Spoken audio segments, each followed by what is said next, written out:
welcome to Doctoral School and welcome to this opening session. I cannot see you now, I just see the presentation. So I hope that you are hearing me properly. I regret very much not being able to do this face-to-face. I already announced this at the beginning of the opening, and I hope that soon I will be able to see you face-to-face and we can start working together jointly. Well, let me start with some motivational words, because every year when my colleague asks me to prepare this presentation, I tend to think in my own experience on the PhD. And my question when I was in your shoes, like 19 years ago, was I doing the right choice? So that's what I asked myself 19 years ago. Am I doing the right choice, enrolling myself in a PhD program? Because at that time, I remember I was working in a private company, and I sacrificed like half of my salary to start a PhD because the grants were not that much at that time. And also I sacrificed like half of my free time. I discovered this later, but well, let's hide this under the carpet because I'm supposed to motivate you right now. And the point is that this question, 19 years later, is easy to answer. Okay, definitely, I did the right choice. Doing a PhD, enrolling myself in a PhD program was probably one of the best decisions I took in my life.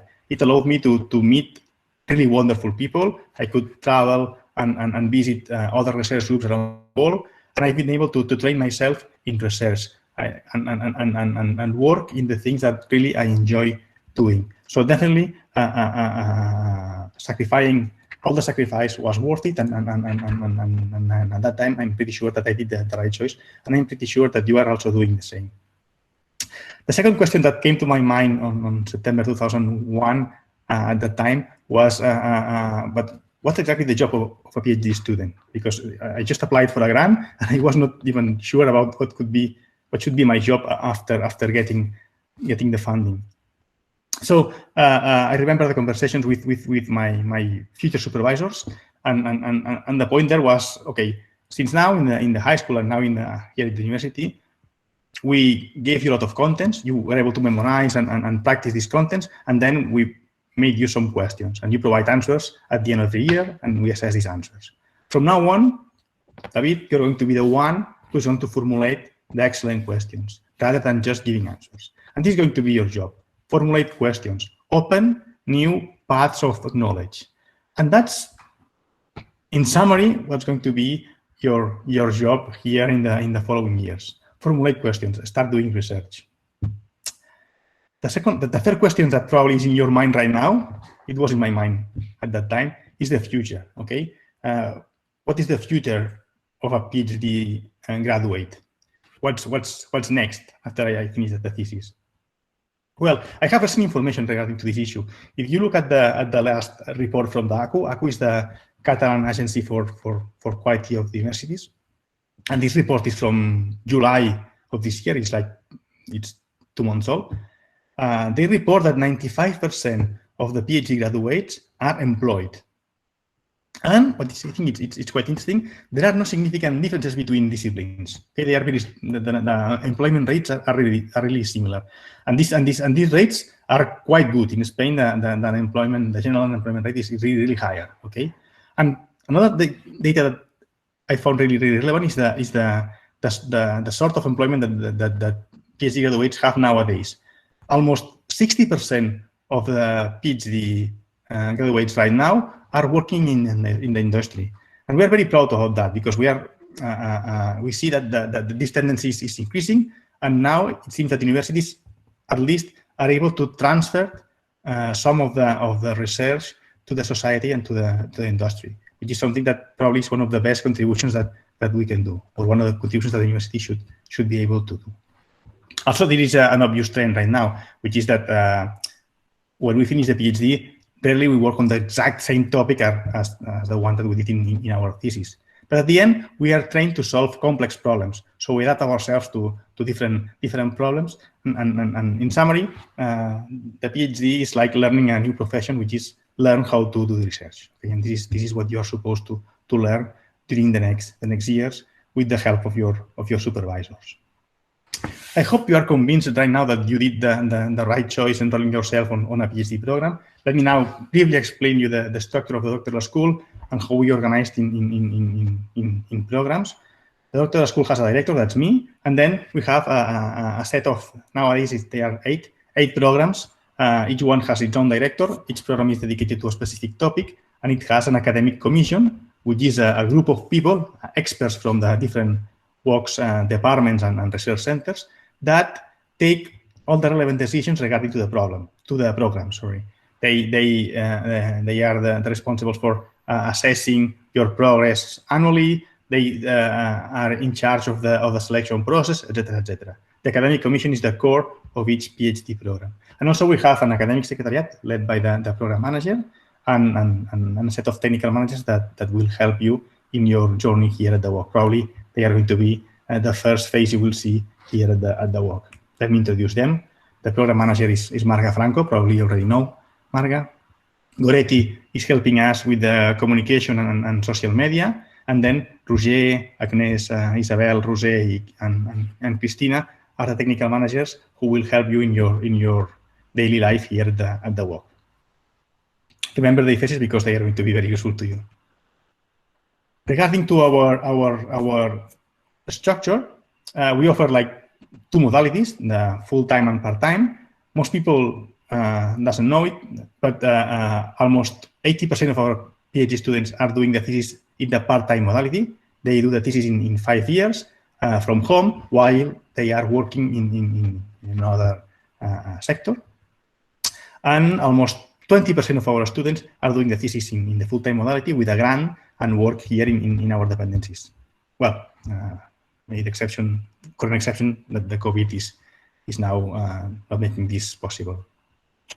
We have a high degree of internationalization. Almost 50% of our students are from outside Spain, and I lost count of the number of countries that passed through the doctoral school. It's more than 50 for sure, but I think that now it's 56 right now, I think. But we lost count about that. We had people here from almost all over the world, and we are really proud about that because we have people from different places, and this enriches also our community.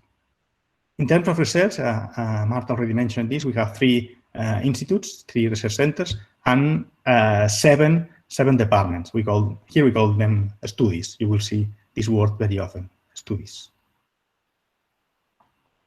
Regarding to the programs, I summarized all the programs we have here because I guess that you already know in which program I enrolled and which are the main features of your program. We have 2 programs that are very interdisciplinary. These are the Education and ICT, the learning program, and the Information and Knowledge Society program. We have researchers here from almost all the departments and research centers. And then we have 3 programs that are more particular to some specific departments, although there is still a high degree of interdisciplinarity there. The Health and Psychology, Humanities and Communication, and Network and Information Technologies from the Computer Science department. And also we have 3 programs that are offered jointly with other universities from Spain. Okay, the bioinformatics program is already running, and the business management and tourism are going to be open really soon. It's almost ready. And we are still evolving this structure because probably there are going to be a few changes in the near future, but the doctoral school is establishing around this picture. Just to mention the next steps in after this meeting, you will have after this session you will have specific meetings with the program directors, each of you of the program director of your program. Okay, the students from the Information and Knowledge Society program will talk with Dr. Mireia Frances-Ardèvol. She's the program director, and probably at around 5 you will be able to discuss with her the details of your program and all the deadlines and details that you need to know for starting your PhD. The same applies to the rest. In the case of the Education and ICT, the director is Dr. Elena Barberá. I think Elena cannot be here today. If it's the case, we were going to reschedule this meeting soon. In the case of the Network and Information Technologies, Dr. Ferran Adelantado will give you the details about the main task about this program. I think it's going to be at 5:30. In the case of humanities and communication, Dr. Jean Pujolà will also do the same at 5. In the case of health and psychology program, Dr. Ruben Nieto is the director, and he will also give you the details of the program in petit comité after 5.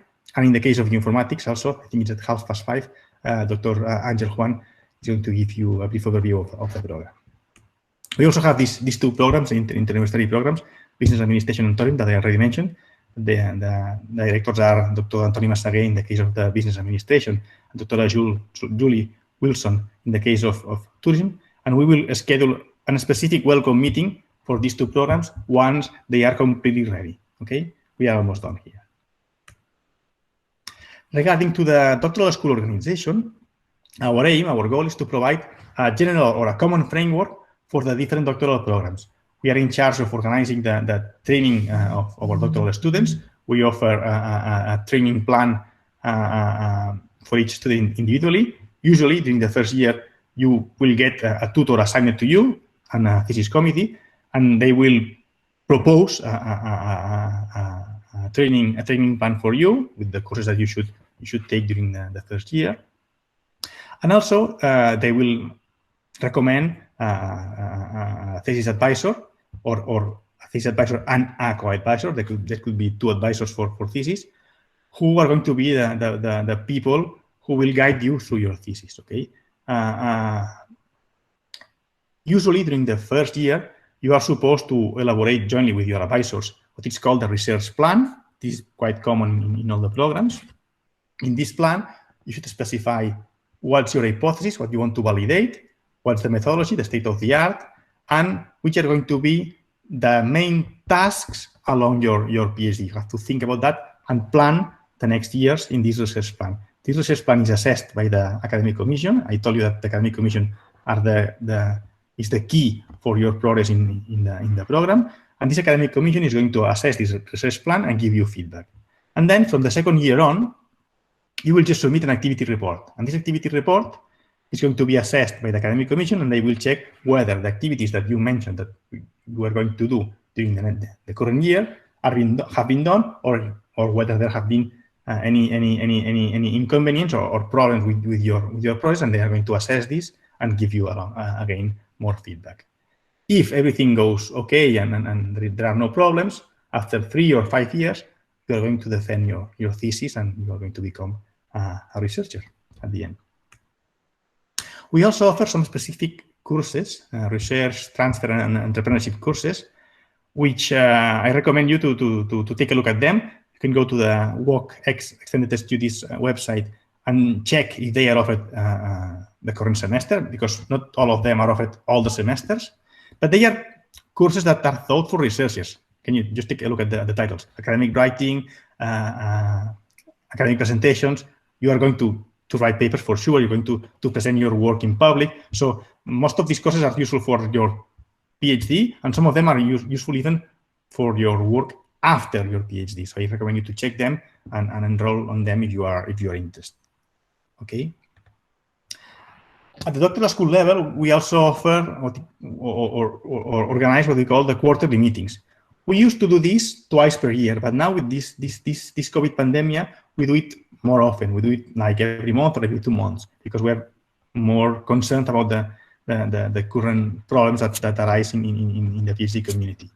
Okay, all the grant holders must attend. It's mandatory to attend to these meetings, and it's a good space for sharing information between you and us. Okay, you can tell there what are your problems, suggestions, improvements, worries, and we can try to find a solution for that. We also propose specific workshops in these meetings to solve issues that are relevant for everyone and need a deep reflection. Okay, for instance, we did it twice. We ran a workshop on ethics and best practices for student supervision, and we wrote a very interesting good practices document out of this workshop, which is, in my opinion, something that anyone should read at the work. And also we had a workshop about welcome needs, what PhD students need when come to Barcelona in terms of, I don't know, accommodation, paperwork, Seguridad Social, NIE, setting up a bank account, all these things that maybe are easier or are easier for people from here, but for those who come from abroad, may result in something really complex, or we may face difficulties that we don't face because we are native speakers. Let me share also with you some comments after my experience here. I've been here for 5 years now. It's quite a lot. I never remember that. And I still remember that during the first years, we put all the efforts on setting up the doctoral school. Essentially, we were establishing the protocols, the internal policies, and making everything go correctly. Okay, but now, well, it's still, not everything is solved. We still have a lot of work to do. But I think that we have to shift the attention also to start future considerations like improving things that are outside this framework. For instance, try to improve the welcome and research services, try to foster the collaboration among PhD students. It's something that I see every single year. When I ask some of the students if they know the work from another student, or because I see that there is some relationship, etc. Usually people don't know what the others are doing, even if they share room with them. And this is even more complex when we talk about part-time students who are at home, and most of the full-time researchers do not even know who are the part-time students, and this is something that it's a pity. We are losing a lot of opportunities here, and I know that this is time-consuming and it's difficult to expose what you are doing and explain it properly. But in my opinion, this is a long-term investment that it's going to be worth the try. Also, we try to foster interdisciplinarity. Indeed, we have a research institute dealing with this. And also, we are trying to improve the social spaces here at the work, especially the online spaces, because we wish to incorporate in the discussion the most part of the part-time students as we can.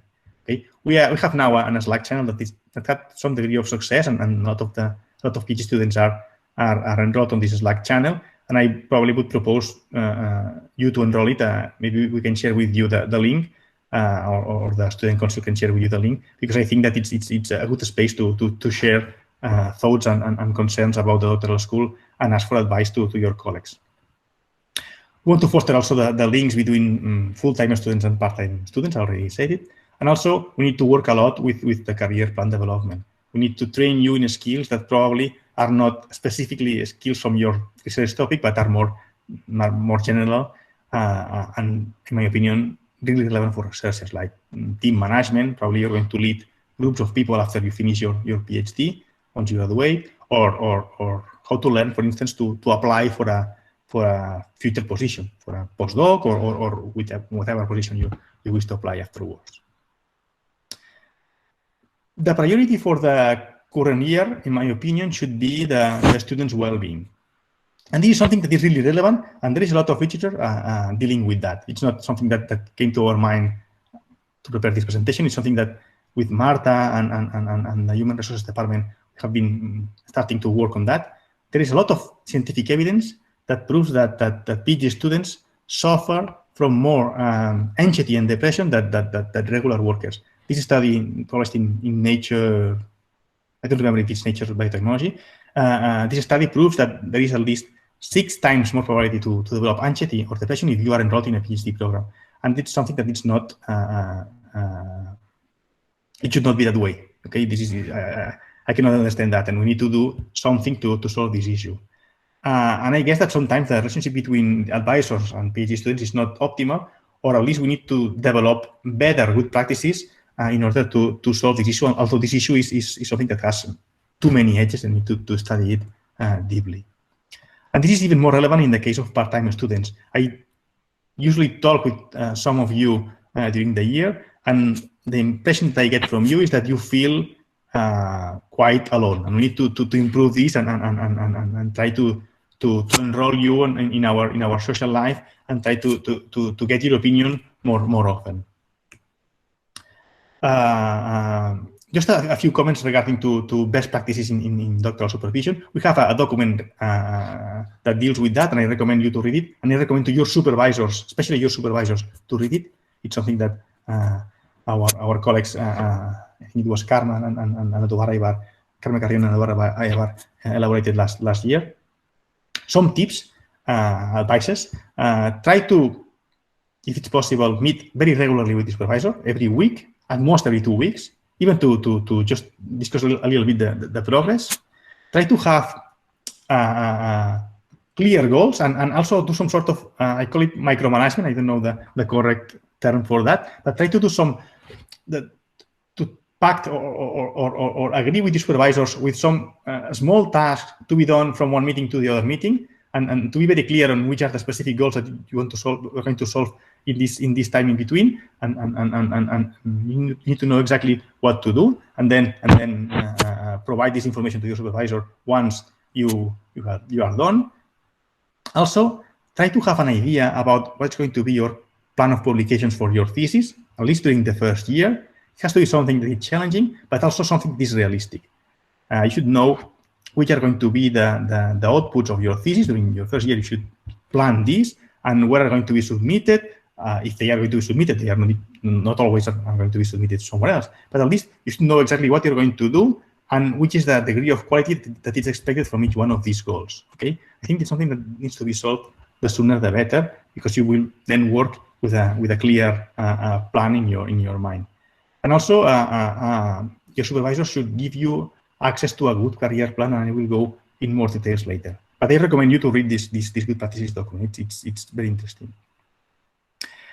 In the case of conflicts, and this is something that most of the part-time students don't know, and most of the full-time students don't know, I recommend you to ask for help to the Doctoral school. If you have any problem, anything that does not work properly with your supervision, tell us. Okay, you can tell your program director and bring this issue to the academic commission, or you can just write an email to me and I will know exactly what to do. Okay, and you also have a very good resource, which is the student council.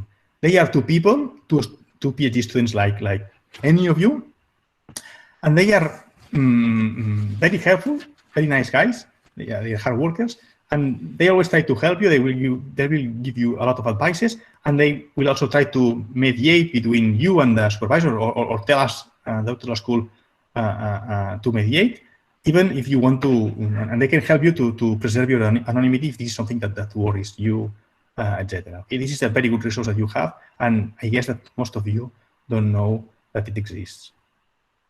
In my opinion, the first year is the most critical one to solve all these issues, and these issues are very correlated with your future well-being here in the institution. I will finish with a petition and some conclusions. This petition is, please try to become a researcher. This is what is supposed to be the final goal of your thesis. Usually in the academia, we tend to assess the thesis in terms of the number of publications. I understand that they are important, especially to apply to future positions, but it's not the only thing that you should be able to do here, okay? Being a doctor is something more. You should be able to become an independent researcher. That means that you have to learn also how to submit grant proposals, learn to collaborate properly, learn how to build your own network. When you finish your thesis, once you graduate, you will go to another place, and at some point you will be an IP in your own group. So you need to know how to build a network. This is a skill that it's beyond the particular topic of your research. Learn to design and redesign your future research plan. You need to know exactly what to do in the following years and learn how to develop these plans. You will probably need to refine your research interests at some time, and also try to transfer your skills to the society and essentially solve complex problems for the society. This will create economical activity. All this training is essential, and probably it comes from your supervisor, but not in terms of your specific topic, but in terms of incorporating you to your research lab and being able to collaborate and see how the seniors of your lab are doing all these aspects of the research, and it's learning by doing. And also try to do something that has real impact. And I'm not talking here only about impact factor or publications. I'm talking here about something that has real impact. And if you can share your work, data, code, if you're a computer scientist, with the community, this also has impact. Okay, and it's not only about that. Impact is something that is more general than that. Some conclusions and future work for you. Just be convinced that you made the right choice. You will enjoy quite a lot this journey. Try to grow and grow with the institution. Read a lot. This is maybe the most important advice I will give you today. Read a lot, because at the end you need to know what is going on there and to know where are the spots where you can make a real progress. Try to learn a lot. Keep a good communication flow with your advisors. This is essential. Foster the collaborations with your colleagues. And finally, this is a summary, try to ask the right questions to find the right answers. And this is all. Thanks for listening until the end. I'm sorry if I've been boring. Welcome on board. I hope you will enjoy this trip. And now, if you don't mind, I will introduce you your colleagues, the colleagues from the Student Council, Blanca Cristóbal and Masip Abbas, who sent me a video.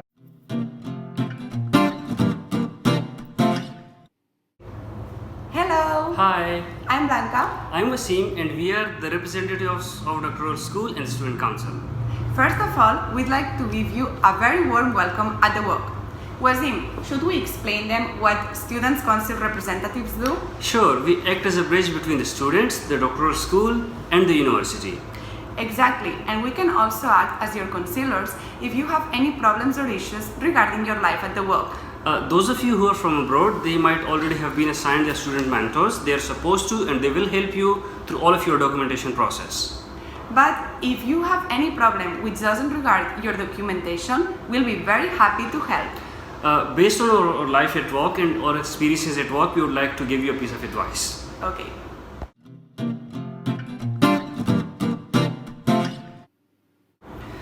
My piece of advice is to start working from the very first year on your thesis, plan your thesis from the beginning, and at the same time maintain a healthy and constant communication with your supervisor.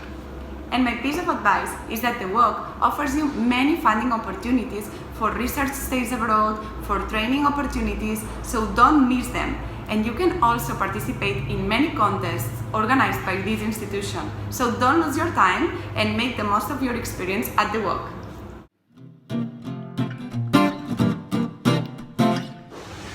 We enjoyed our life at work very much. And we hope you do the same. Masip, Blanca, are you here? You want to tell something to these guys? Yes, we're here. Hi everyone, we are here.